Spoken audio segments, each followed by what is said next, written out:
और चैप्टर का नाम है न्यूक्लियाई। क्या नाम है? चैप्टर का नाम है न्यूक्लियाई। बात सुना गया? क्या है? चैप्टर का नाम है न्यूक्लियाई। न्यूक्लियाई क्या होता है? चैप्टर 11। क्या क्या? चैप्टर 11। हाँ, मॉड्यूल का फॉलो कर रहे हैं, ठीक है ना? ठीक है, हाँ। चैप्टर नंबर 13 हम लोग करेंगे न्यूक्लियाई, ठीक है। न्यूक्लियाई क्या होता है बेटा? तो हमने एटम के चैप्टर में हमने पढ़ा था न्यूक्लियस, जो पूरे एटम के कोर में, सेंटर में, सेंट्रल कोर को हम क्या बोलते हैं? न्यूक्लियस बोलते हैं। और न्यूक्लियस का ही प्लूरल, न्यूक्लियस का ही प्लूरल वर्ड होता है न्यूक्लियाई। यानी कि हम न्यूक्लियस नहीं पढ़ेंगे, हम न्यूक्लियाई पढ़ेंगे। डिफरेंट डिफरेंट एलिमेंट का अलग अलग हम न्यूक्लियस, न्यूक्लियाई पढ़ेंगे। क्लियर है? आया समझ में बाबू? चलो, तो सबसे पहले हम लोग पढ़ेंगे न्यूक्लियाई। न्यूक्लियाई ये क्या है हमारा? न्यूक्लियाई में हम पढ़ेंगे सबसे पहले कि कोई भी एटम, कोई भी, अगर मान लीजिए मैं ये बोलूं कि ये पूरा एटम है, तो एटम के सेंट्रल कोर में, हमने पढ़ा था एटम में कि इसके सेंट्रल कोर में सारा का सारा मास और पॉजिटिव चार्ज यहाँ पर क्या होता है? कंसंट्रेटेड होता है। और इस सेंट्रल कोर को ही हम नाम देते हैं न्यूक्लियस। क्या नाम देते हैं बाबू? न्यूक्लियस नाम देते हैं। क्या नाम देते हैं इसको? इसको हम न्यूक्लियस नाम देते हैं। बात समझ आ गया? क्लियर है? तो सबसे पहले हम समझेंगे इसका, न्यूक्लियस को डिस्कवर कौन किया था बाबू? न्यूक्लियस को डिस्कवर कौन किया था? कौन सा मॉडल में न्यूक्लियस की बात आई थी? रदरफोर्ड। करेक्ट। तो इसका डिस्कवर किसने किया बाबू? रदरफोर्ड। लिखो, डिस्कवर किसने किया न्यूक्लियस को? रदरफोर्ड ने किया, ठीक है। और और अब हम पढ़ेंगे न्यूक्लियस का कंस्टिट्यूएंट क्या है ना? हम पढ़ेंगे इसका कंस्टिट्यूएंट्स, यानी न्यूक्लियस के भीतर क्या क्या होता है, हमें ये समझना है ना? क्या पढ़ेंगे हम लोग? हम लोग पढ़ेंगे न्यूक्लियस के भीतर क्या क्या होता है, वो हमें समझना है। क्या क्या होता है भाई? मैंने पढ़ाया था आइटम में, क्या क्या होता है? प्रोटॉन होता है, और क्या होता है? न्यूट्रॉन होता है। क्या होता है? कंस्टिट्यूएंट ऑफ न्यूक्लियस क्या क्या होता है? प्रोटॉन होता है एंड न्यूट्रॉन होता है। बात सुना गया? क्या होता है? प्रोटॉन होता है और न्यूट्रॉन होता है। क्लियर है? Any problem? Very good. अब ये प्रोटॉन के तुम नीचे लिखना और न्यूट्रॉन के नीचे लिखना, ठीक है? मैं आपको इधर लिख के दिखाता हूं।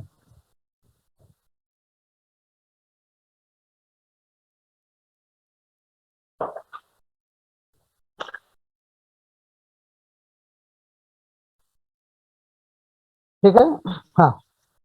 तो कंस्टिट्यूएंट पार्टिकल्स में सबसे पहला प्रोटॉन होता है एंड दूसरा न्यूट्रॉन होता है। अच्छा, प्रोटॉन एंड न्यूट्रॉन, प्रोटॉन और न्यूट्रॉन दोनों को मिला करके, दोनों को मिला करके हम एक कॉमन नाम देते हैं, जिसको हम बोलते हैं न्यूक्लियॉन्स। यहां लिख लो, न्यूक्लियॉन्स। जैसे इस बैच में कुछ गर्ल्स है, कुछ बॉयज है बाबू। अभी बैच में जो पढ़ रहे हैं उसमें क्या है? कुछ गर्ल्स हैं, कुछ बॉयज हैं, ठीक है। लेकिन मुझे क्या मतलब, बॉयज हो या गर्ल हो, उससे मुझे कोई लेना देना नहीं है। मैं सिंपल क्या बोलूंगा? स्टूडेंट्स। मैं क्या बोलूंगा? मैं सिंपल बोलूंगा स्टूडेंट्स। और जैसे स्टूडेंट्स बोलूंगा, इस बैच में गर्ल हो या बॉयज हो, दोनों लोग समझ जाएंगे कि मेरी बातें हो रही है। समझ जाओगे कि नहीं समझोगे? हैं? अगर मैं स्टूडेंट बोलूंगा तो इस बैच में बॉयज हो या गर्ल हो, वो दोनों समझ जाएंगे कि मेरी बात हो रही है, सर मेरे को बोल रहे हैं। समझ जाओगे नहीं समझ जाओगे? तो बॉयज और गर्ल्स दोनों का कलेक्टिवली नाम जो देते हैं वो हम स्टूडेंट बोलते हैं। In the same fashion, in the same fashion inside the nucleus, proton and neutron are collectively known as nucleons. तो अगर मैं न्यूक्लियॉन्स की बात करूं तो समझ लेना कि सर बात कर रहे हैं प्रोटॉन एंड न्यूट्रॉन दोनों की बात कर रहे हैं। बात सुना गया बाबू? This is called nucleons. Okay, अब बात उठती है कि आखिर ये प्रोटॉन प्रोटॉन के नीचे लिखना बाबू आपको, ठीक है, इसी के नीचे लिख देना। तो सबसे पहले हम समझेंगे कि इसका मास क्या होता है ना, इसका मास क्या होता है वो समझेंगे। तो लिख लो mp, मास ऑफ प्रोटॉन होता है, कितना होता है वो? 1.6726 इंटू 10⁻⁻27 kg होता है, ठीक है। और अगर मैं बात करूं चार्ज की, तो इस पे प्लस ई के बराबर चार्ज होता है, यानी कि 1.6 इंटू 10⁻⁻19 कूलम होता है, लेकिन ये प्लस चार्ज होता है।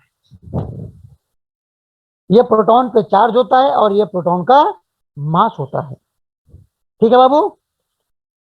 किसी को दिक्कत? और इसको खोज करने वाले थे, डिस्कवर जो हुआ था ये किया था इन्होंने, किसने किया था बाबू? गोल्डस्टीन ने किया था। प्रोटॉन का डिस्कवर किसने किया था? गोल्डस्टीन ने किया था, ठीक है। सिमिलरली अब हम लिखेंगे, न्यूट्रॉन के नीचे लिखोगे आप लोग, ठीक है बाबू? आप लोग न्यूट्रॉन के नीचे लिखोगे मास ऑफ न्यूट्रॉन। क्या लिखोगे? मास ऑफ न्यूट्रॉन लिखोगे 1.67, 1 पॉइंट बिल्कुल बराबर ही होता है, ऑलमोस्ट थोड़ा सा डिफरेंस होता है। 1.67 तो ठीक ही होता है, ये 26 के जगह पर यहां पर 49 हो जाता है। कितना हो गया? 1.6749 इंटू 10⁻⁻27 kg, ये होता है आपका मास ऑफ न्यूट्रॉन, है ना। और अगर मैं चार्ज की बात करूं तो चार्ज होता है, इलेक्ट्रॉन पर चार्ज होता है वही होता है, लेकिन निगेटिव में होता है। अगर निगेटिव में होता तो मुझे बोलना चाहिए, सॉरी सॉरी सॉरी सॉरी, कहां चले गया? इलेक्ट्रॉन समझ में। चार्ज क्या हो गया बेटा? न्यूट्रल लिंकेज, कोई चार्ज ही नहीं होता है। न्यूट्रॉन पे कोई भी चार्ज होता ही नहीं है, इट इज न्यूट्रल। इलेक्ट्रॉन पे चार्ज होता है -e के बराबर, जो न्यूक्लियस के बाहर उसके चारों तरफ चक्कर काटता है, ठीक है बाबू? तो चार्ज क्या हो गया? न्यूट्रल हो गया। और अगर मैं डिस्कवर की बात करूं तो डिस्कवर किसने किया था बाबू? तो जेम्स चैडविक ने। न्यूट्रॉन का डिस्कवरी किसने किया था? जेम्स चैडविक ने किया था।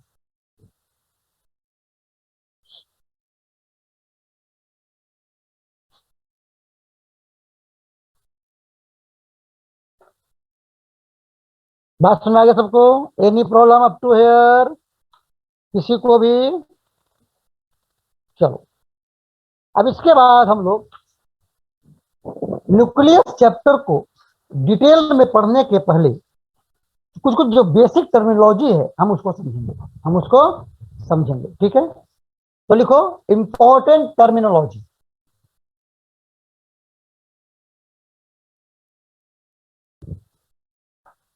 लिखो बाबू इंपॉर्टेंट टर्मिनोलॉजी।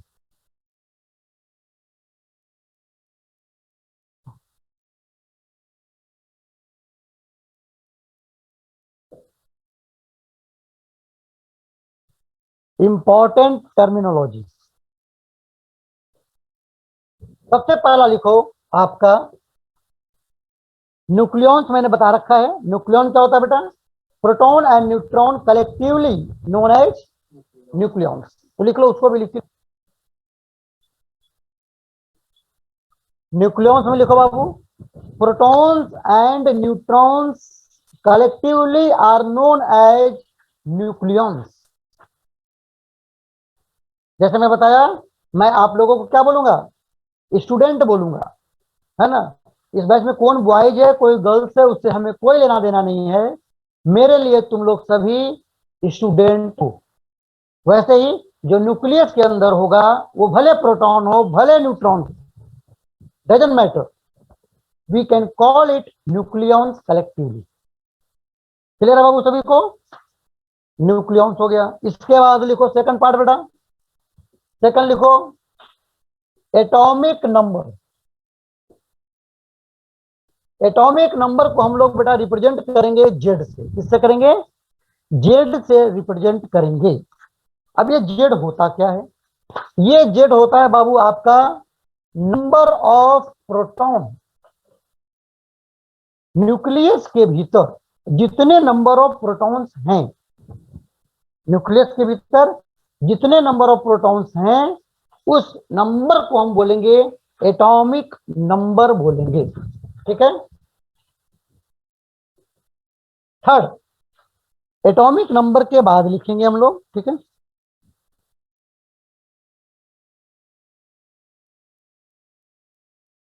एटॉमिक नंबर बाद लिखेंगे मास नंबर। इसको हम रिप्रेजेंट करेंगे ए से। क्या करेंगे? इसको हम रिप्रेजेंट करेंगे ए से रिप्रेजेंट करेंगे। ठीक है। अब ए क्या होता है बाबू? ए होता है आपका number of proton plus neutrons.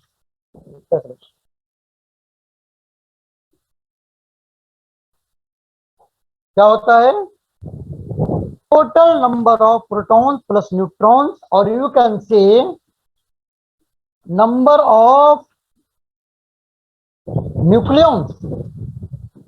तो ओनली प्रोटॉन को हम बोलेंगे एटॉमिक नंबर और न्यूक्लियॉन्स को बोलेंगे मास नंबर।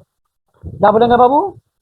न्यूक्लियॉन्स के नंबर को हम बोलेंगे मास नंबर बोलते हैं। ठीक है।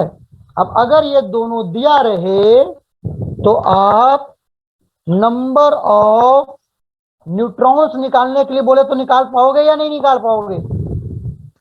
है बाबू?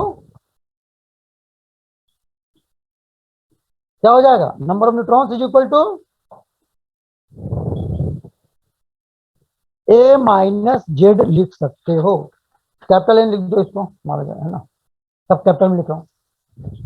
नंबर ऑफ न्यूट्रॉन्स को क्या लिखूंगा? Capital N is equal to A minus Z. अगर मास नंबर में से एटॉमिक नंबर को माइनस कर दोगे तो क्या निकल जाएगा बाबू? नंबर ऑफ न्यूट्रॉन्स निकल जाएगा। ठीक है। क्या निकल जाएगा? न्यूट्रॉन्स निकल जाएगा। ठीक है। वेरी गुड, वेरी गुड, है ना।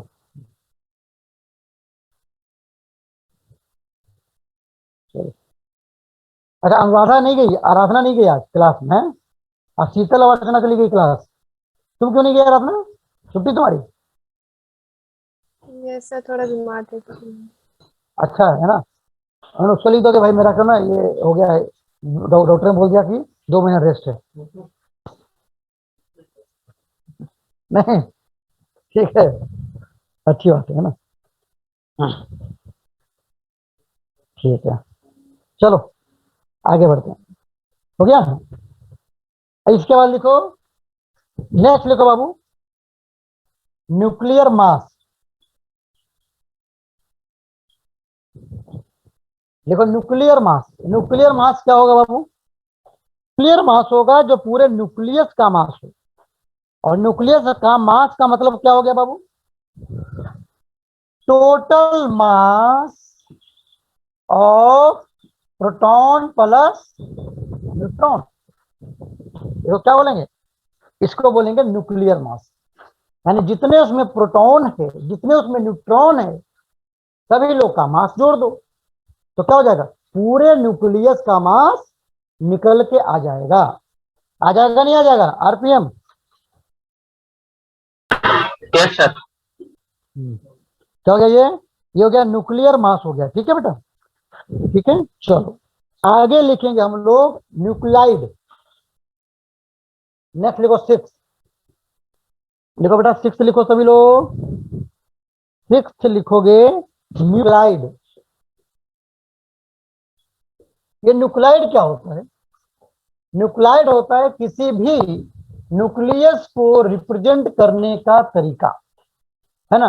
कोई पर्टिकुलर न्यूक्लियस को रिप्रेजेंट करते हैं ना। ठीक है, that is called your nuclide. ठीक है, क्लियर है? कैसे लिखते हैं बेटा?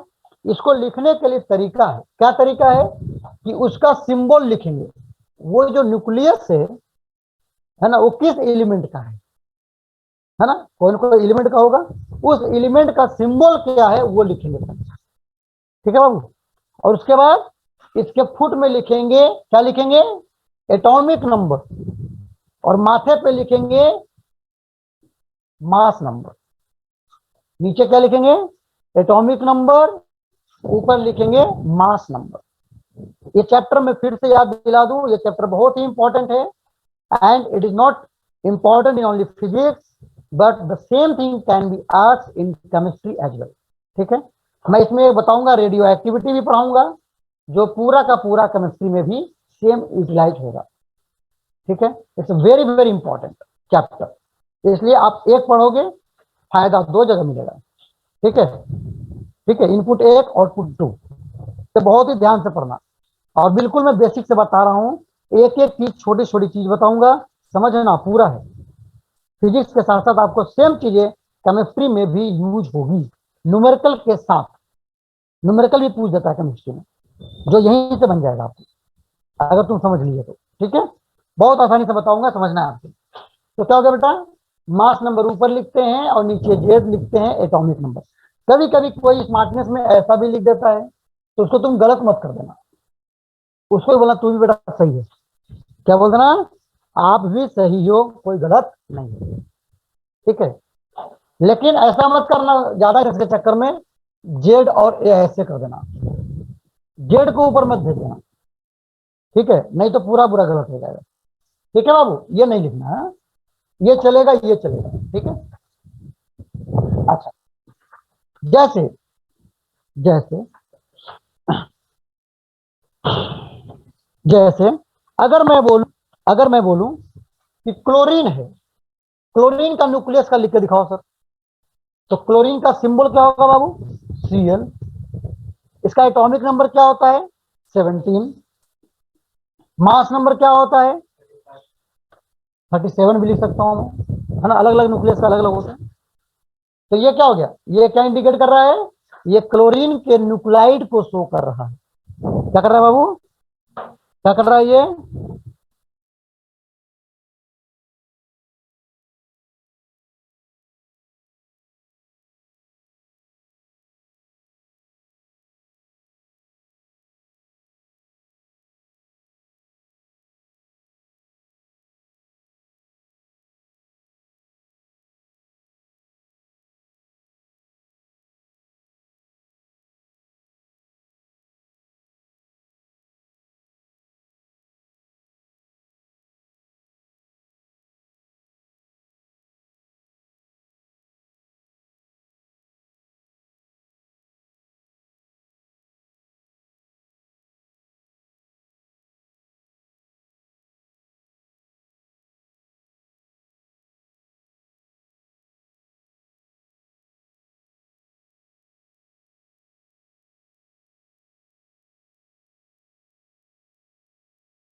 ओके बाबू, तो इस तरह से हम किसी भी एलिमेंट के न्यूक्लियस को, न्यूक्लाइड को हम दिखा सकते हैं।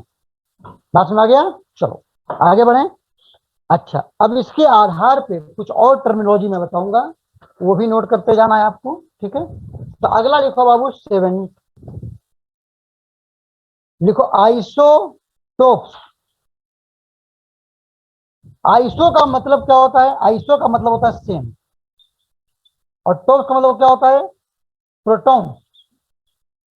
यानी कि क्या बाबू, आइसोटोप हम उसको बोलेंगे जिसमें नंबर ऑफ प्रोटॉन सेम हो जाए। नंबर ऑफ प्रोटॉन से मतलब क्या हो गया? जेड सेम होना चाहिए, और ए क्या होता है यहाँ पर? डिफरेंट होता है। बात समझ आ गया? क्लियर है बाबू? ऐसे एटम्स जिसमें एटॉमिक नंबर सेम हो लेकिन उनका मास नंबर डिफरेंट हो, ठीक है, उनको हम क्या बोलेंगे? उनको बोलेंगे हम आइसोटोप बोलेंगे, ठीक है। कोई दिक्कत किसी को है? फॉर एग्जाम्पल, अगर मैं बोलूं 1H1, इसको क्या बोलते हैं? प्रोटोनियम बोलते हैं। क्या बोलते हैं बाबू इसको? इसको प्रोटोनियम बोलते हैं, ठीक है। और ऐसे ही तुमको एक और आ जाएगा 2H1, इसको बोलते हैं ड्यूटेरियम बोलते हैं। क्या बोलते हैं? ड्यूटेरियम। और ऐसे ही एक आ जाता है 3H1, इसको क्या बोलते हैं? ट्रिटियम बोलते हैं। क्या बोलते हैं बेटा? है ना? इसको बोलते हैं हम लोग, क्या बोलते हैं? ट्रिटियम बोलते हैं, ठीक है। तो 3H1, अब यहां पर देखो, यहां पर मास नंबर क्या है बाबू? डिफरेंट है, लेकिन एटॉमिक नंबर क्या है? सेम है। तो इसको क्या बोलेंगे? These all three are isotopes. क्या बोलेंगे इसको? दीज आर कॉल्ड आइसोटोप्स बोलेंगे। क्लियर है? क्या बोलेंगे इसको? इसको हम बोलेंगे आइसोटोप्स बोलेंगे, ठीक है। क्लियर है सबको? उतार लो।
चलो उतार लिया बेटा सभी लोग,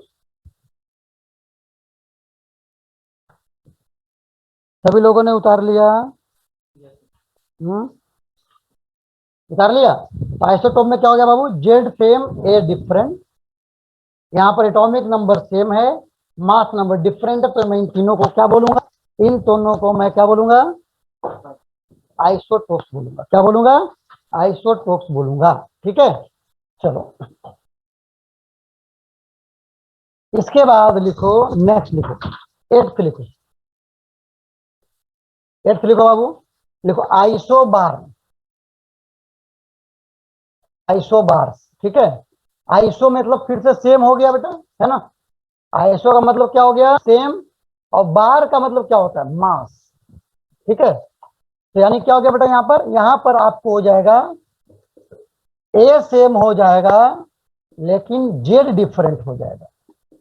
ठीक है बाबू, इसमें क्या होता है, मास नंबर सेम और एटॉमिक नंबर डिफरेंट अगर हो जाए तो हम उसको बोलेंगे आइसो बार बोलेंगे। क्या बोलेंगे, आइसो बार बोलेंगे। ठीक है, फॉर एग्जाम्पल जैसे ट्राइटियम मैंने ये लिया और मैंने हीलियम ले लिया बाबू। अब दिख रहा है यहाँ पर कुछ, मास नंबर दोनों का क्या है, सेम है, लेकिन एटॉमिक नंबर क्या है, डिफरेंट है। तो मैं इसको क्या बोलूंगा, इसको बोलूंगा दो आइसो बार है। क्या बोलूंगा, दोनों के दोनों आइसो बार कहलाएंगे। बात समझ में आ गया, एनी प्रॉब्लम। चलो उसके बाद लिखो 3717 क्लोरीन, ठीक है, और 37 सल्फर 16। इसमें भी कुछ दिख रहा है, क्या हो गया बाबू, इसमें इसमें भी 37 दोनों का मास नंबर सेम है और 17 और 6 mass number atomic number different है।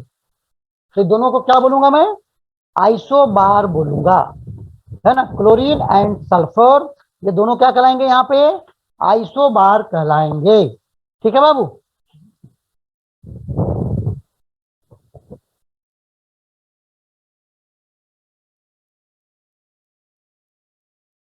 क्लियर है, एनी प्रॉब्लम, एनी प्रॉब्लम। चलो अच्छी बात है। इसके बाद लिखो बाबू, नेक्स्ट लिखो नाइन्थ, नाइन्थ लिखो आइसोटोन्स। फिर से वही, आइसो मतलब सेम और टोन्स मतलब होता है न्यूट्रॉन। यानी कि क्या हो गया, ए डिफरेंट हो, जेड डिफरेंट हो, चलेगा, लेकिन आपका एन सेम होना चाहिए। क्या होना चाहिए बाबू, आपका एन सेम होना चाहिए। ठीक है ना, एन सेम होना चाहिए। ठीक है, क्या होना चाहिए, एन सेम होना चाहिए। तो इसको क्या बोलेंगे, जैसे मान लीजिए ले लो क्लोरीन 3770, और ले लो, और क्या लोगे, ले लो पोटेशियम ले लो 1939। अब समझ आ रहा है, यहाँ पर क्या है, दोनों का एज डिफरेंट है, जेड भी डिफरेंट है, लेकिन दोनों का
चलो आगे बढ़े सभी लोग, चलो। हाँ क्या बोला था मैं, यहां पर दिख रहा है आपको, ए भी डिफरेंट है, जेड भी डिफरेंट है, लेकिन जरा एन निकाल के दिखाओ। एन निकाल, एन का फॉर्मूला क्या लिखाया था मैंने, एन का फॉर्मूला क्या लिखाया था, कौन बताएगा? बताओ ऋतिक कुमार पटवा, बताओ बाबू।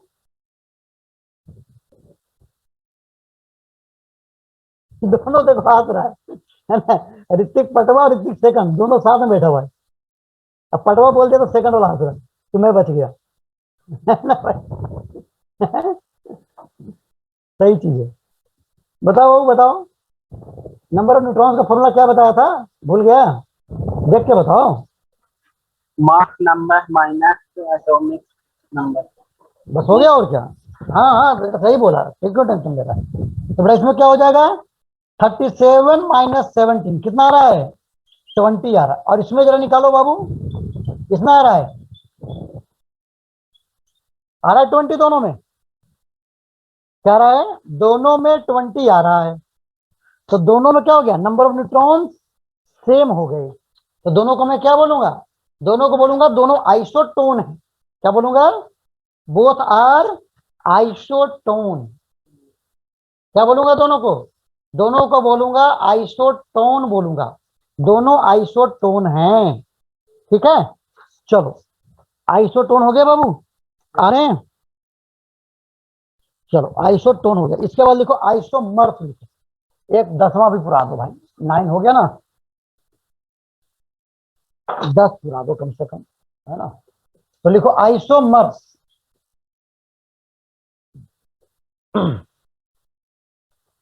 आइसो मतलब फिर से सेम,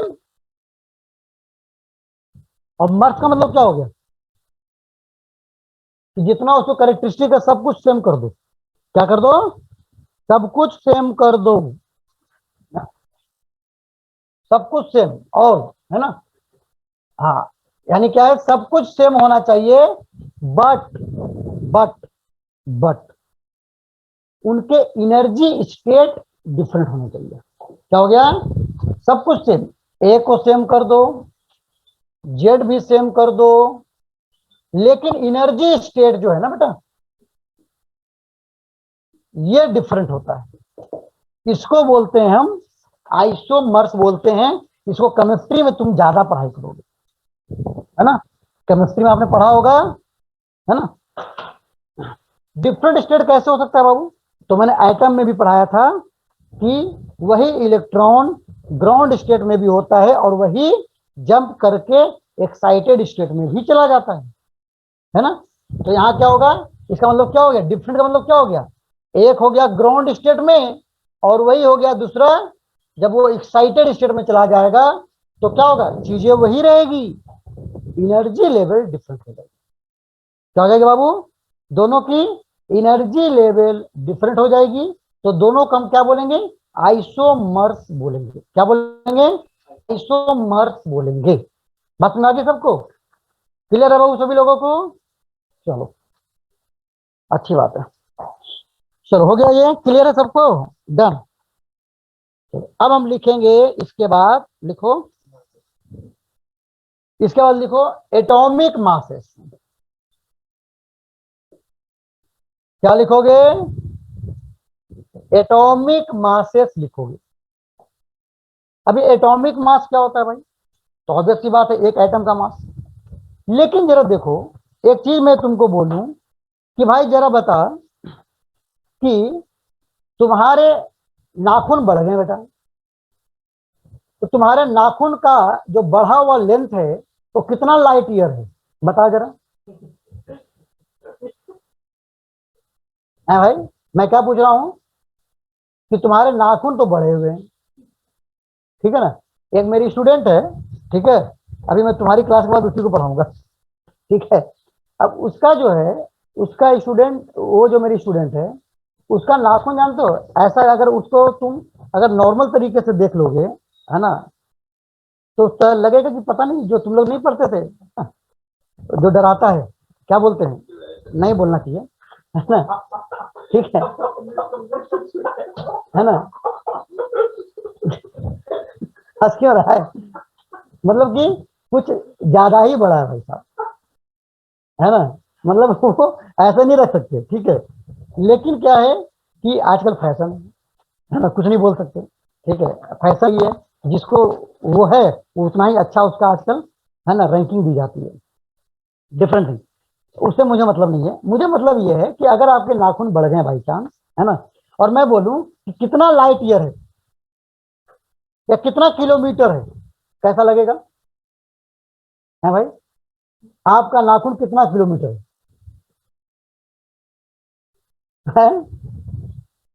क्या बोलोगे? तो कहने मतलब ये है कि सर वो नाखून छोटा होता है तो उसका किलोमीटर में क्या मतलब, लाइट ईयर का क्या मतलब है इसमें, पार्सेक का क्या मतलब है? इसको आप सेंटीमीटर में बताइए ना, मिलीमीटर में बताओ तो और अच्छा है। हाँ, सेंटीमीटर भी नहीं, मीटर भी नहीं, मिलीमीटर में बताओ तो और अच्छी बात है। तो कहने का मतलब ये हुआ, इन शॉर्ट मेरा जो इस है ना अभी डिस्कशन का मतलब केवल बस इतना था कि जो चीजें जितनी साइज की होती है उसका यूनिट भी मुझे उसी हिसाब से रखना चाहिए। बात सुना गई? क्या रखना चाहिए? उसकी यूनिट भी लगभग उसी हिसाब से रखना चाहिए, ठीक है। ओके, तो कहने का ये है कि एटॉमिक मास आपने पढ़ा था अभी कि उसमें प्रोटॉन होते हैं, न्यूट्रॉन होते हैं, और सभी का जो मास होता है वो कितना होता है, किस ऑर्डर में होता है बाबू? 10 to the power -27 kg में होता है। तो मैं बार बार ये लिखता चलूं तो मुझे ऑपरेशन करने में दिक्कत होती है। क्या होती है? ऑपरेशन मतलब वो नहीं, चीड़ फाड़ वाला नहीं, I am not a doctor, है ना। नंबर बनाने में भाई साहब, है ना, जोड़ने में घटाने में दिक्कत हो जाती नहीं हो जाती है? तो क्या होगा, इसलिए मुझे ये नहीं लेना चाहिए, इसको मुझे छोटी यूनिट डिफाइन करना चाहिए। तो इसी को है ना मद्देनजर रखते हुए क्या किया गया, इसको एक छोटा सा यूनिट को डिफाइन किया गया, ठीक है, जिससे कि काम करने में आसानी हो जाए। तो क्या रखा जाए, क्या यूनिट रखा जाए? तो हमने रखा है यूनिट एटॉमिक मास यूनिट। लिखो बाबू, क्या लिखा? एटॉमिक मास यूनिट, ठीक है। इसको हम शॉर्ट फॉर्म में क्या बोलेंगे? AMU। क्या बोलेंगे? AMU, atomic mass unit. एक छोटा यूनिट को डिफाइन किया गया AMU। तो AMU कितना होता है? तो 1 AMU को डिफाइन किया गया 1/12 ऑफ C12 एटम।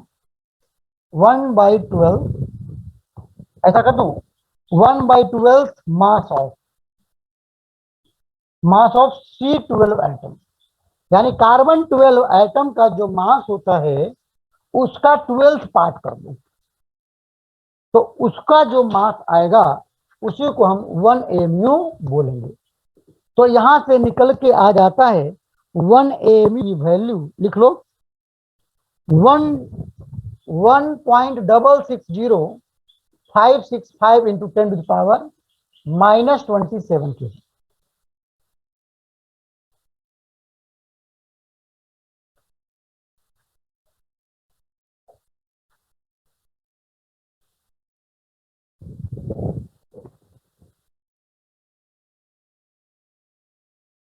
क्या हो गया? 1.660565 into 10 to the power -27 kg, ठीक है। क्लियर है? इसको बोलते हैं 1 AMU। क्या बोलते हैं? 1 AMU बोलते हैं। क्लियर है? Any problem? इसको बोलते हैं 1 AMU, ठीक है। और जब अब हम प्रोटॉन की बात करें तो प्रोटॉन का मास मैंने पहले ही लिखवा रखा, लेकिन अगर मैं AMU में लिखना चाहूं तो देखो अब आसान हो गया। क्या हो गया बाबू? अब ये आसान हो गया। कितना हो गया? तो लिख लो 0.0005 AMU, ठीक है ना। ये हो गया आपका मास ऑफ प्रोटॉन, ठीक है। सॉरी सॉरी, ये उल्टा लिख दिया मैंने, इलेक्ट्रॉन का होता है, सबसे छोटा लिख दिया ना मैंने। ये सबसे हल्का कौन होता है? इलेक्ट्रॉन होता है। हाँ, मास ऑफ प्रोटॉन थोड़ा बड़ा होता है भाई साहब, इससे थोड़ा हैवी होता है। अब प्रोटॉन और न्यूट्रॉन दोनों लगभग बराबर होते हैं। तो प्रोटॉन होते हैं, लिख लो, 1.0073 AMU, और मास ऑफ न्यूट्रॉन होता है 1.0086 AMU, ठीक है। अब क्या हो गया, इससे फायदा केवल ये हुआ कि मुझे थोड़ा काम करने में आसानी हो जाएगी, है ना। एएमयू में कर दिया मैंने। अगर कोई बोले नहीं भाई मुझे तो केजी में ही चाहिए, तो क्या करना, एएमयू को इतना मल्टीप्लाई कर देना, 1.660565 इंटू 10⁻27 केजी से मल्टीप्लाई कर देना, आपको केजी में आ जाएगा। बोलना ले भाई आपका केजी में मास लो। ठीक है, बात समझ में आ गया बाबू? किसी को दिक्कत है? चलो, अब कभी कभी क्या पूछेगा, बताओ मास ऑफ हाइड्रोजन बताओ क्या होगा। हाइड्रोजन में क्या होता है? हाइड्रोजन में क्या होता है बाबू? एक प्रोटॉन होता है और एक इलेक्ट्रॉन होता है, न्यूट्रॉन उसमें होता ही नहीं। तो क्या करेंगे, पूरे मास ऑफ हाइड्रोजन जो होगा वो होगा mp/mn होगा। तो कितना हो जाएगा बाबू, कितना हो जाएगा बता दो जरा, इलेक्ट्रॉन लेना चाहिए। तो कितना हो गया, 1.0073 प्लस 0.00055। अगर मल्टीप्लाई करके बताओ कितना रहा, क्या आ रहा है, ऐड करो ऐड करो, करीब करीब आ रहा है 1.00785 m। आ गया? तो इस तरह से हम किसी भी एटम का मास निकाल सकते हैं। अगर मुझे पता है कि उसमें कितने हाइड्रोजन है, सॉरी कितने कितने इलेक्ट्रॉन है, कितने प्रोटॉन है, कितने न्यूट्रॉन है, तो सबका क्या करो, मल्टीप्लाई कर दो क्रॉस से, है ना, और सबको ऐड कर दो। तो वो क्या दे देगा, पूरे एटम का मास आपको एएमयू में दे देगा। हो जाएगा बाबू? चलो, तो ये तो हुआ मास की बात। अच्छा, ऐसे ही हमने आपको बताया था, क्या बताया था, नहीं तो मैंने बताया था एनर्जी। तो हम लोग जो अभी तक पढ़ते थे वो जूल में पढ़ते थे, है ना। लेकिन जूल भी एनर्जी क्या होता है, एनर्जी का बहुत बड़ा यूनिट है, वो भी सूट नहीं करेगा, वो भी सूट नहीं करेगा। तो फिर क्या करेंगे, हम एक छोटा यूनिट यूज करते हैं। तो एनर्जी के लिए भी लिख लो बाबू, एनर्जी के लिए हम छोटा यूनिट यूज करते हैं, electron volt. Electron volt use करते हैं, और 1 इलेक्ट्रॉन कितना हो जाता है, 1.6 × 10⁻⁻19 जूल होता है। तो अगर आपको जूल में चाहिए तो इतना से मल्टीप्लाई करना, और अगर इलेक्ट्रॉन वोल्ट में चाहिए तो इतना से डिवाइड कर देना। तो ये आपको छोटी यूनिट आ जाएगी एनर्जी का। ठीक है, हम इसमें जो काम करेंगे वो इलेक्ट्रॉन वोल्ट में काम करेंगे, क्योंकि यहाँ पर हमें एनर्जी कम मिलेगी। ठीक है ना। हाँ, इस इलेक्ट्रॉन वोल्ट में ही बड़ा यूनिट यूज कर सकते हैं, मेगा इलेक्ट्रॉन वोल्ट। तो मेगा मतलब क्या हो गया, 10⁻6 मिनट हो जाएगा, यानी कि 10 यहाँ पर क्या हो जाएगा, -13 हो जाएगा। ठीक है बाबू, क्लियर है? हाँ, चलो, तो ये हो गया आपका काम, है ना। अच्छा, अब इसके बाद देखो, आपको मैंने बताया था आइंस्टाइन का मास एनर्जी रिलेशनशिप, बताया था नहीं बताया था एटम में, नहीं बताया? तो लिख लो बाबू, लिख लो, है ना। लिखो आइंस्टाइन मास एनर्जी रिलेशनशिप।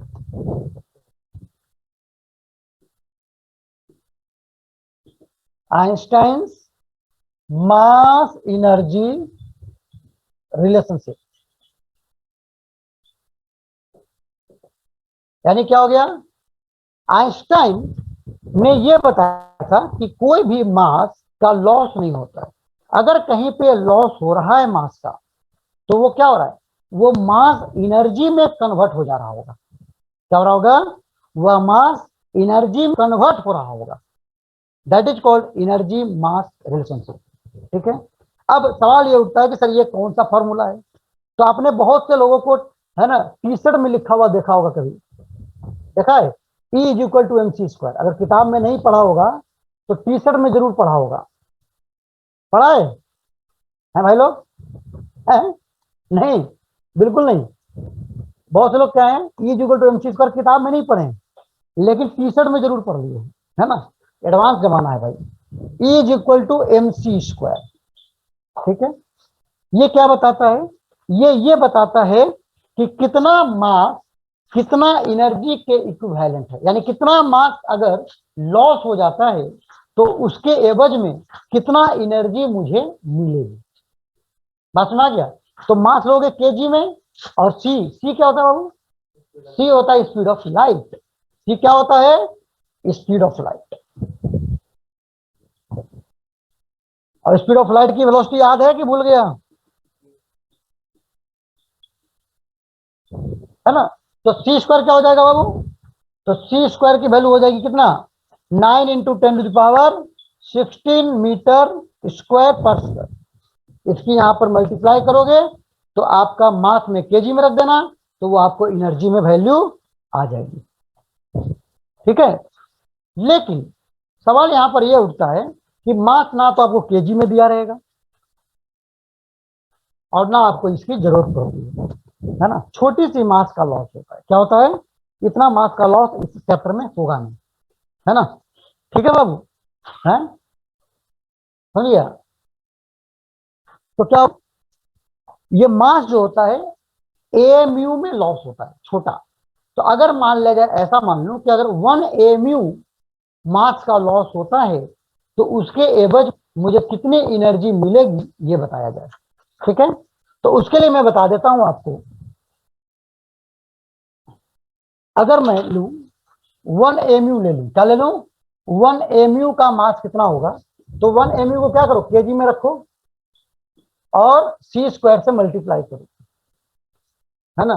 ये 1 एएमयू को क्या लो, केजी में लो और उसको सी स्क्वायर से मल्टीप्लाई करो, तो पता है कितना आ जाएगा?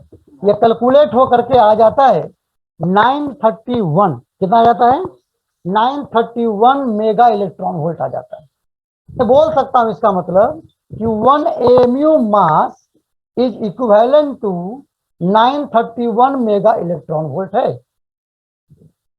ठीक है, यानी अगर कहीं भी 1 एएमयू एनर्जी का लॉस हो रहा है तो समझ लेना कि वहां पर 931 मेगा इलेक्ट्रॉन वोल्ट निकल रहा होगा।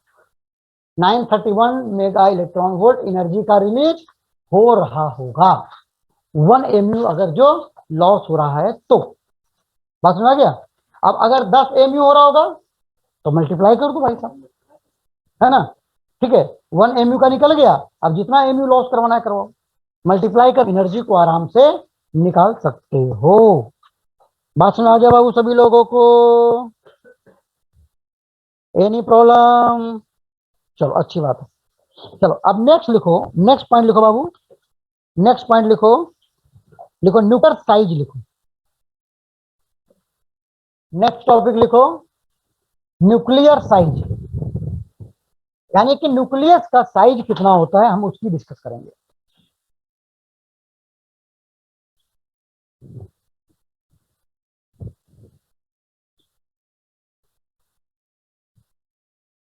लिखो न्यूक्लियर साइज।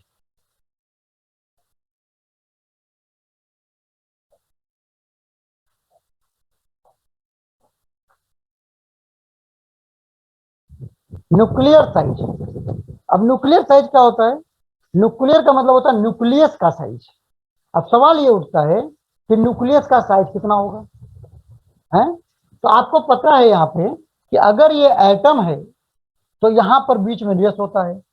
तो ये तुम्हारे घर के अंदर जो रूम होता है ना बेटा, वैसा यहाँ पर वो नहीं है सिस्टम कि भाई दीवार बन गया, ईटा उटा लगा करके पूरा रूम पैक हो गया, है कि नहीं? ऐसा सिस्टम नहीं होता है कि भाई इसका साइज यही होगा। यहाँ पर कोई बाउंड्री नहीं होती है, न्यूक्लियस में कोई बाउंड्री नहीं होती कि भाई यहाँ तक न्यूक्लियस है, इसके बाद ऑर्बिट शुरू हो जाएंगे, है? ऑर्बिट का है ये घर दूसरे ऑर्बिट का है ना? ऐसा नहीं होता है जैसे तुम्हारे घर में रूम होते हैं। यहाँ पर क्या होता है? फ्री स्पेस होता है। ये क्या होता है? फ्री स्पेस, समझा? जैसे पिकनिक के लिए नहीं जाते हो तो क्या हुआ, कोई वहां पे बाउंड्री नहीं होता है, रूम वूम नहीं है। भाई तुम्हारा फैमिली मान लीजिए इतने देर में बैठ गया, दूसरी फैमिली यहाँ बैठ गया, तीसरी फैमिली यहाँ बैठ गया, है कि नहीं? अपना अपना जगह लेकर के अपनी अपनी फैमिली के साथ बैठ के पिकनिक मना रहे हैं, है ना? वैसे ही यहाँ पर होता है। यहाँ पर क्या है कि न्यूक्लियस में जो प्रोटॉन और न्यूट्रॉन होने चाहिए वो यहाँ पर जमा होते जाते हैं। ठीक है, अब जितना जगह ले ले, अगर कोई बड़ी फैमिली है तो बड़ा लेगा, छोटी फैमिली है तो छोटा जगह लेगा, है भाई साहब? तो वैसे ही है ना? यहाँ पर कोई बाउंड्री नहीं होती। तो जितने में सारे प्रोटॉन और सारे न्यूट्रॉन अट जाएं, समा जाएं, एडजस्ट हो जाएं, उतने को हम बोलेंगे कि भाई इसका न्यूक्लियर साइज ये है। क्या बोलेंगे? उतना जगह को हम क्या बोलेंगे कि इसका न्यूक्लियर साइज ये है, ऐसा बोलेंगे। जितने में अट जाए, है ना, सारा प्रोटॉन और सारा न्यूट्रॉन उसमें एडजस्ट हो जाना चाहिए। ठीक है, उसको बोलेंगे हम, क्या बोलेंगे? ये बोलेंगे। अच्छा देखिए, बताओ, ये अगर नंबर ऑफ न्यूक्लियॉन, यानी प्रोटॉन और न्यूट्रॉन दोनों मिला करके न्यूक्लियॉन जितने ज्यादा होंगे, ऑब्वियस सी बात है कि फैमिली बड़ी होगी, जगह बढ़ा लेगा, तो उसका न्यूक्लियर साइज भी क्या होगा? उतना ही बड़ा होगा। यानी कि इसका जो न्यूक्लियर साइज होगा, यानी न्यूक्लियर का जो रेडियस होगा, वो किस पे डिपेंड करेगा बाबू? एटॉमिक नंबर पे ना करके किस पे करेगा? मास नंबर पे करेगा, है ना। न्यूट्रॉन और प्रोटॉन दोनों के नंबर पे डिपेंड करेगा। जितना ज्यादा ए रहेगा, न्यूक्लियस का साइज उतना ही बड़ा होगा। ठीक है, और अगर मैं इसको हटाऊं प्रोपोर्शनलिटी कांस्टेंट को, ये काम करो, जगह लेना है ना, तो वॉल्यूम ले लो। क्या ले लो? वॉल्यूम ले लो। वॉल्यूम, वॉल्यूम क्या होगा? उतना ही ज्यादा होगा ना। जितने न्यूक्लियस नंबर ज्यादा होगा, न्यूक्लियन ज्यादा होगा, उतना ही इसका वॉल्यूम ज्यादा होगा। तो वॉल्यूम को मैं क्या लिख सकता हूं? 4/3 πr क्यू। अगर रेडियस इसका आर ले लिया, न्यूक्लियस का रेडियस अगर मैं आर लेता हूं, तो 4/3 πr cube will be directly proportional to A हो जाएगा। ठीक है, और अगर मैं इसको इक्वल टू का साइन दूं तो एक कांस्टेंट लेना पड़ेगा, तो देखा जाएगा यहां से R Q will be directly proportional to क्या हो जाए? इक्वल टू कर दूं, इक्वल टू एक कांस्टेंट ले लेता हूं के, तो 3/4 पाई ऐसा हो जाएगा। नहीं हो जाएगा ऐसा? अब ये तो कांस्टेंट है, तो यहां से मैं क्या लिख सकता हूं? यहां से मुझे निकल के पता चल रहा है, क्या पता चल रहा है यहां से? यहां से पता चल रहा है मुझे कि आर की वैल्यू डायरेक्टली प्रोपोर्शनल किसके हो जाएगी?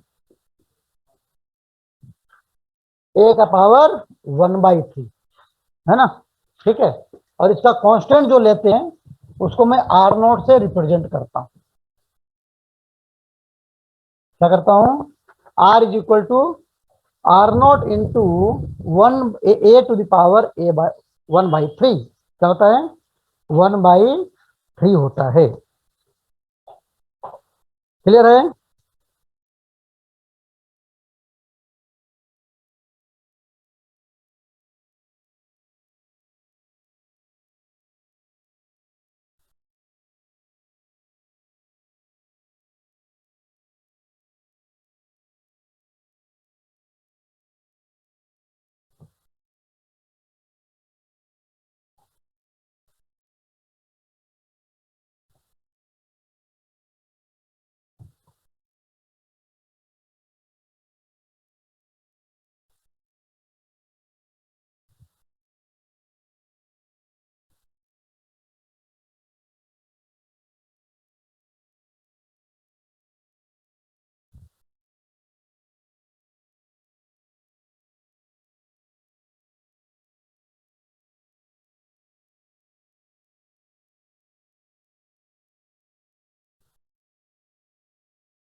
क्लियर हो गया सबको?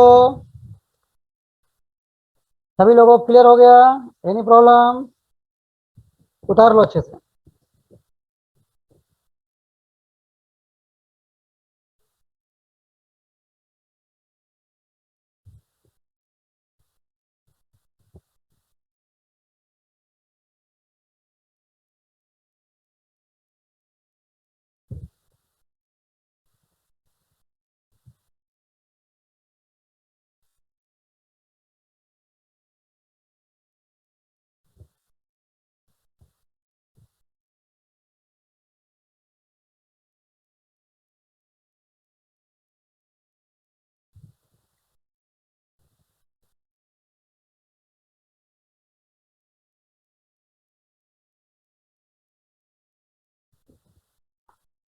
क्लियर है सबको? Any problem? चलो हो गया, चलो यहां तक हो गया आपको। R is equal to this much, है ना।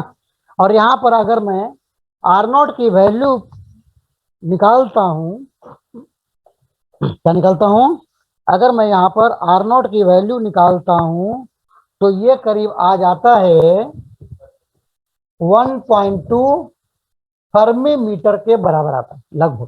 कितना आता है? 1.2 फर्मी मीटर। फर्मी मीटर मैंने आपको बताया था कब? बेसिक मैथ में ही बता रखा हूं, 10⁻⁻15 मीटर। ठीक है, आधे ज्यादा लोग सो गए हैं भाई, क्या बात है?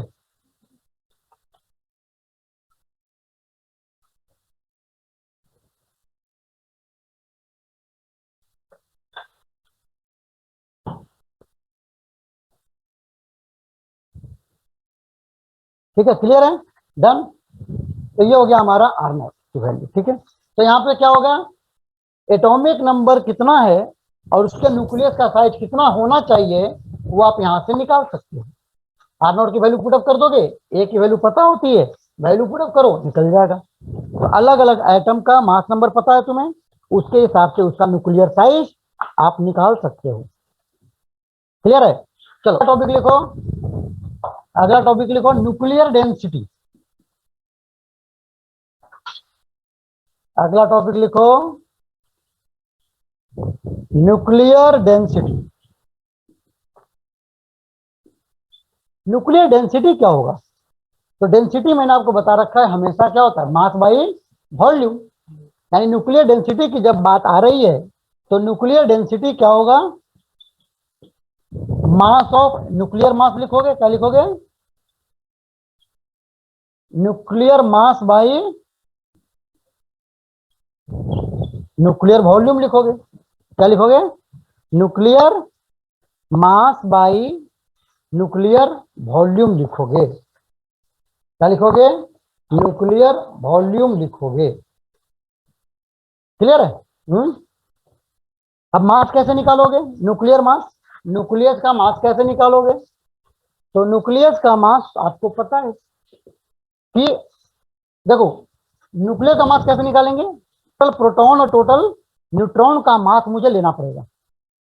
और लेकिन प्रोटॉन और न्यूट्रॉन में डिफरेंस जो होता है मास का, आपने देखा है बहुत ही कम होता है। तो अगर मैं एवरेज ले लूं, एवरेज ले लूं कि दोनों का लगभग मास यही होता है और टोटल नंबर ऑफ न्यूक्लियॉन ले लूं तो काम बन जाएगा मेरा, है ना। तो क्या लिखूंगा यहां पर, mass of one nucleon into average mass of one nucleon.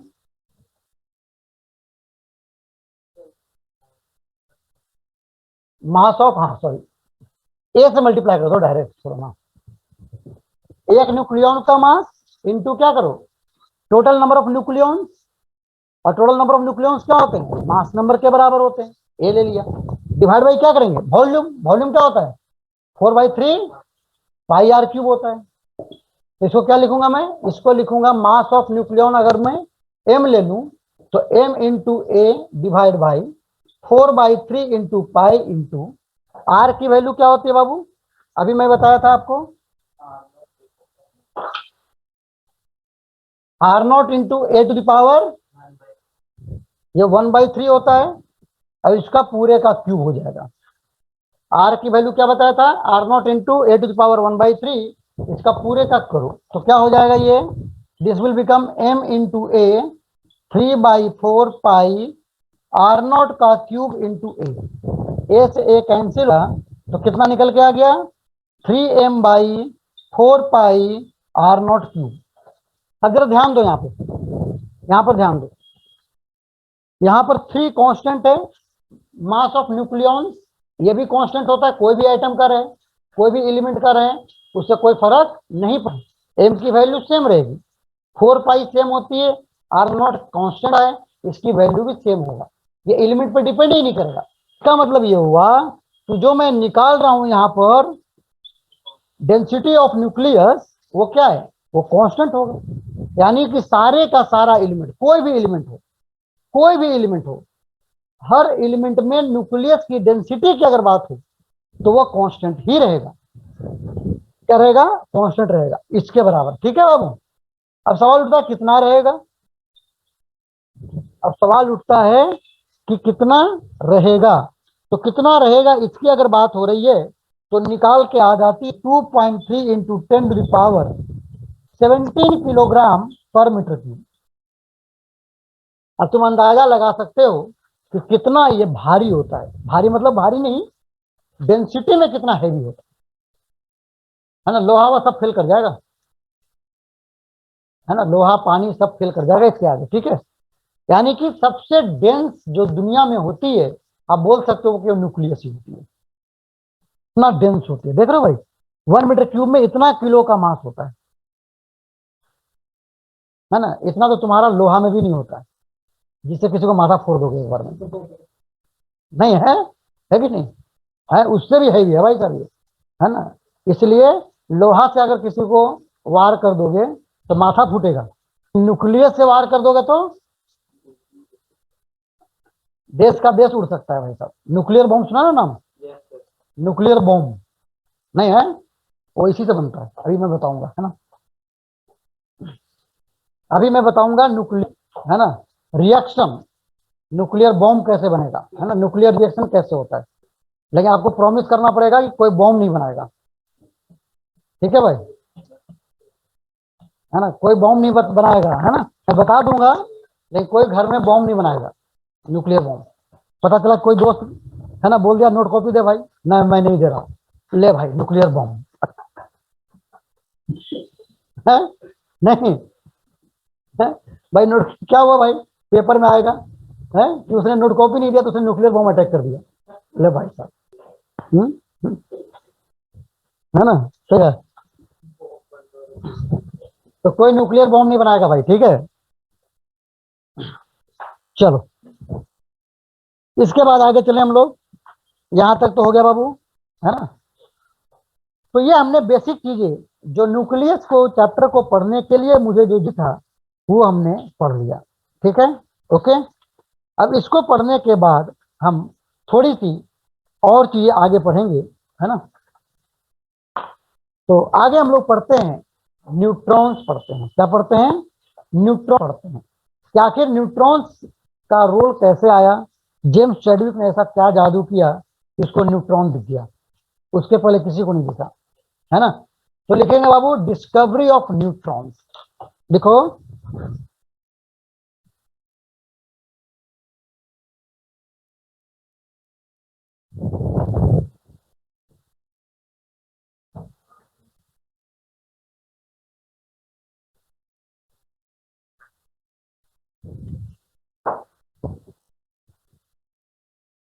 लिखो डिस्कवरी ऑफ न्यूट्रॉन्स।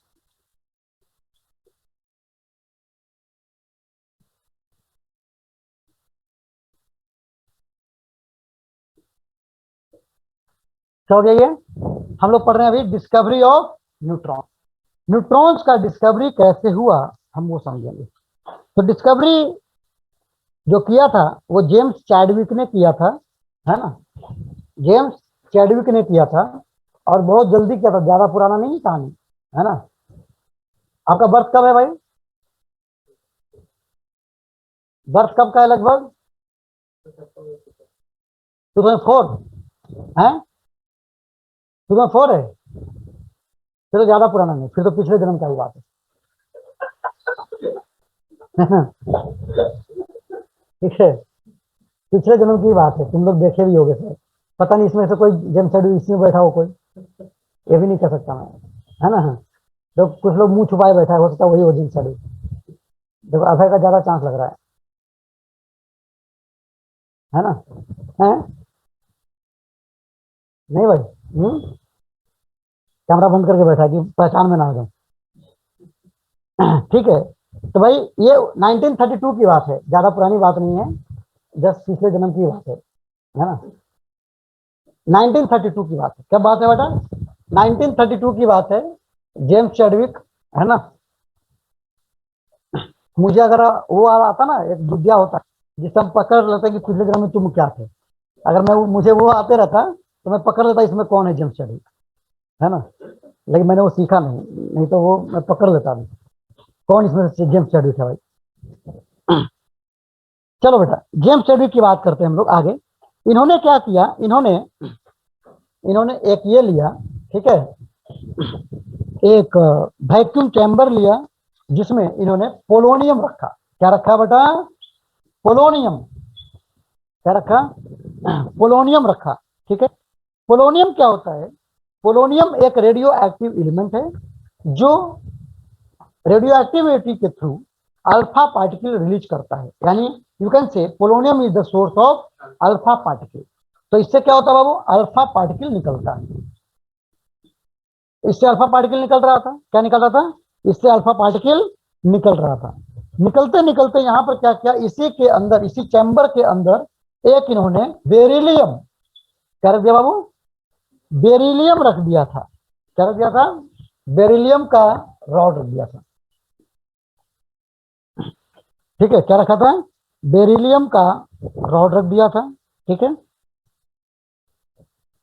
उसके बाद इन्होंने यहां पर रखा था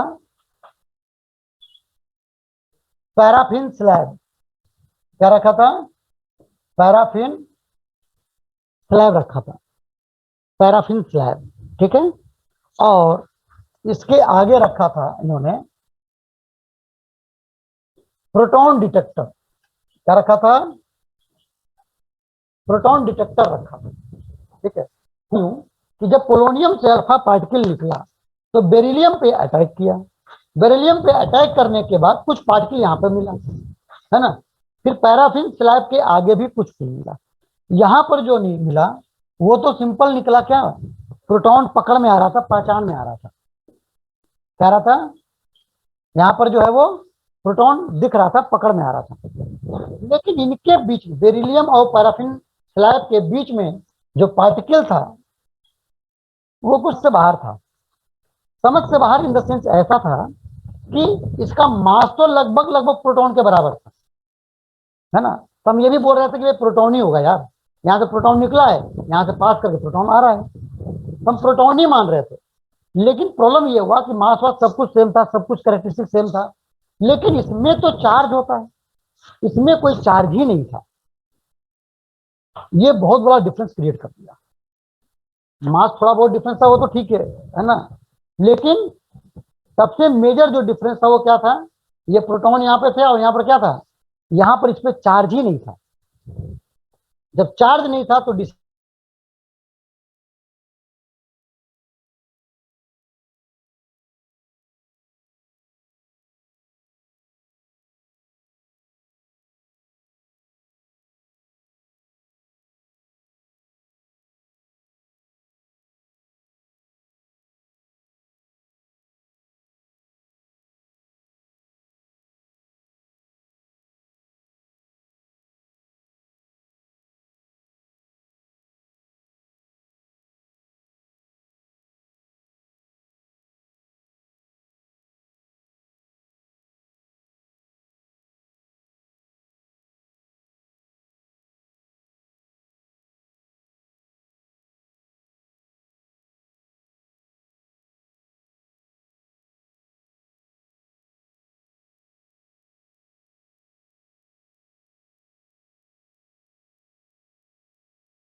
चलो आ जाओ बेटा सभी लोग। तो क्या हुआ, तो फिर यहाँ पर देखा गया कि यहाँ पे चार्ज ही नहीं है इसमें, तो इसको फिर नाम डिफरेंट दिया गया और जेम्स चैडविक ने इसको कॉल किया न्यूट्रॉन। ठीक है, और तब से कहानी शुरू हुई न्यूट्रॉन की। ठीक है, 1932 में जेम्स चैडविक ने इस पार्टिकल को कॉल किया न्यूट्रॉन। ठीक है,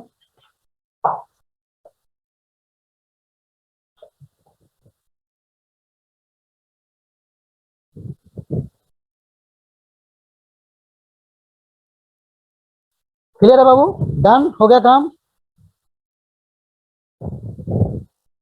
चलो,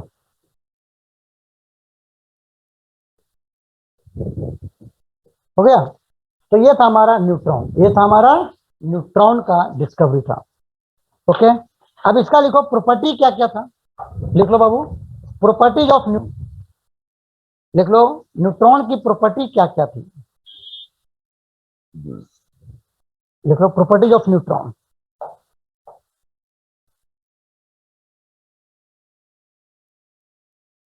है ना, मैंने उसका मास लिखवा दिया है, चार्ज बता दिया है कि न्यूट्रल होता है ना। ठीक है, ओके, इसका लिख लो मेन प्रॉपर्टी, लिख लो inside a nucleus, inside a nucleus neutron is stable, neutron stable,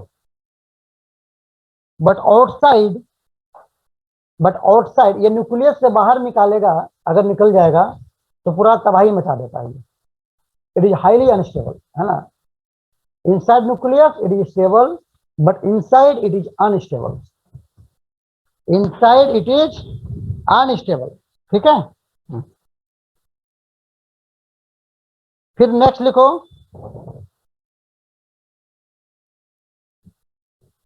being neutral, लिखो, हाँ लिखो, लिखो बीइंग न्यूट्रल, लिखो बीइंग न्यूट्रल, बीइंग न्यूट्रल, ये न्यूट्रल होता है, इसमें कोई चार्ज होता नहीं है ना, लिखो being neutral, they do not interact with the electrons, they do not interact with the electrons, they do not interact with the electrons। अब जब इलेक्ट्रॉन से ये इंटरेक्ट नहीं करेगा तो ना ही ये इलेक्ट्रॉन किसी में एड ऑन करेगा, ना ही वो किसी को निकालेगा, यानी कि आयोनाइज नहीं कर पाएगा। ये क्या करेगा, आयोनाइज करने में बहुत पीछे रहेगा ये। इसे लिख लो, so they are having low ionizing power, so they are having, write down, so they are having low ionizing power, so they are having low ionizing power। ठीक है,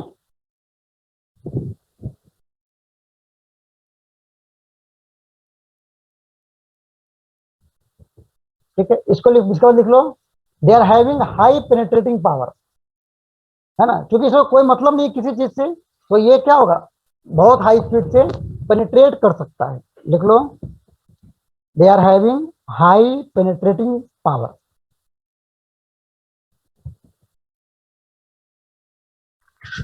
कौन सा पावर बोले सर?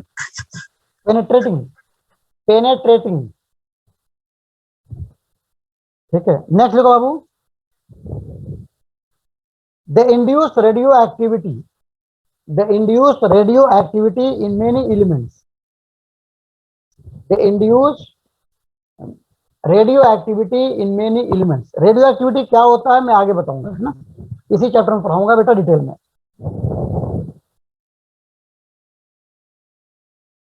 ठीक है,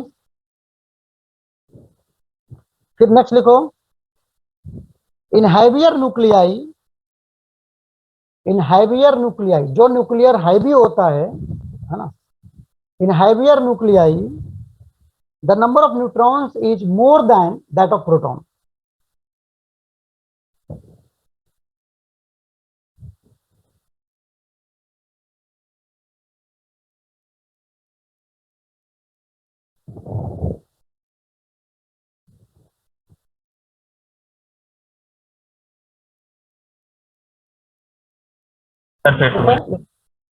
हाँ लिखो, the number of in heavier nuclei the number of neutrons is more than that of protons. Generally क्या होता है, प्रोटॉन न्यूट्रॉन बराबर होता है, लेकिन heavier nuclei में नंबर ऑफ न्यूट्रॉन्स ज्यादा होते हैं प्रोटॉन से, इक्वल नहीं होते। क्यों नहीं होते, इसके पीछे क्या रीजन है, ये मैं आगे डिटेल में पढ़ूंगा। ठीक है, डोंट वरी फॉर दैट।